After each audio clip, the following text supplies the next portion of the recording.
Agatha All Along, serial yang katanya para fans tidak pernah minta. Itu komenan orang-orang luar negeri, yang mana wajar sih berpikir gitu. Ya, serial Marvel memang kebanyakan kurang.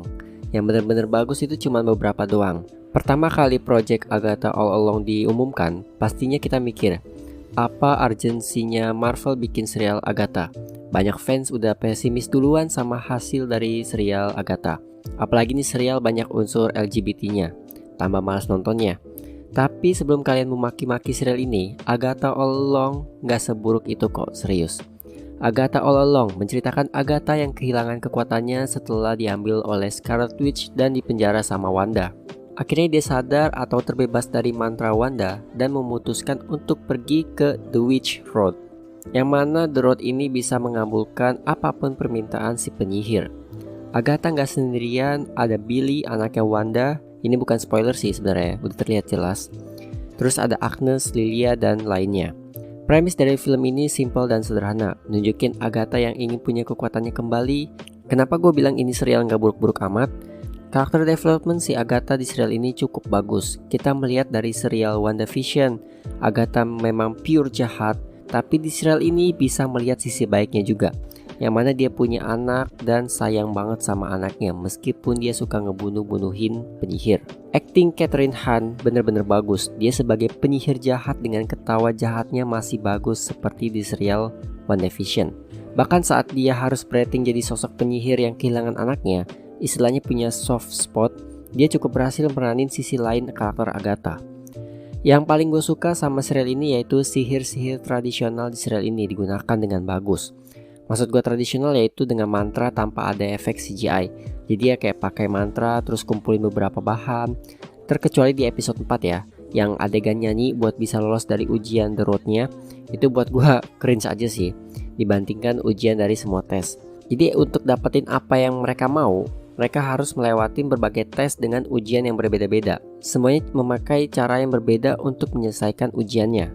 Cukup enjoy gue melihat serangkaian tesnya kecuali episode 4. Serial ini juga ada puzzle-puzzle yang cukup unik. Jadi ada satu karakter namanya Lilia. Ini orang tiba-tiba suka ngomong gak jelas dan gak nyambung gitu. Tapi ternyata ada makna di balik itu. Dan omongan dia yang gak jelas itu jadi nyambung-menyambung dalam satu episode. Kalau gue jelasin secara detail itu rada ribet, jadi kalian bisa tonton aja serialnya. Serial ini juga punya twist dan ya, twist ini sama seperti WandaVision kurang lebih. Lagi dan lagi gue gak mau spoiler ya. Gue kasih clue-cluenya aja. Cuman twist ini bagusnya lagi dibalut sama sinematografinya yang gua demen banget liatnya. Lagu Down the Witch's Road cukup enak diiringi sama adegan flashbacknya Agatha, dimana flashbacknya Agatha ini juga bagus menurut gua. Tapi apakah serial ini berdampak banget sama project ke depan MCU? Kalau kalian tahu nanti di Avengers Doomsday dan Secret Wars, nggak semua hero akan muncul di film tersebut. Ambil contoh aja, hero street level yang di serial kayak Moon Knight belum tentu muncul. Cuman ya nggak menutup kemungkinan Billy dan Tommy tetap bakal muncul secara dia itu anak Wanda dan punya kekuatan yang kuat buat Avengers. Pastinya serial ini masih punya kekurangan, antaranya karakter kayak Jenny dan Alice masih kurang terdevelop dan kurang backstory. Bahkan di sini Lilia yang lebih dijadiin spotlight meskipun backstorynya juga masih kurang. Kemunculan pertama Lady Death kalau di komik itu doinya si Thanos yang sebagian orang gak suka karena munculnya di krocok-krocok penyihir. Kalau gue sendiri malah lebih terganggu awal hubungan Agatha dan Lady Death ini kenapa bisa terjadi. Malah jadinya downgrade gitu, dari jadi kekasihnya Thanos malah jadi mantan kekasihnya Agatha. Yap, lagi-lagi disusupi agenda. Ini juga yang gue malesin sih, meskipun ya si Billy sendiri memang di komik itu gay ya. Tapi Lady Death sama Agatha ini, maksa banget.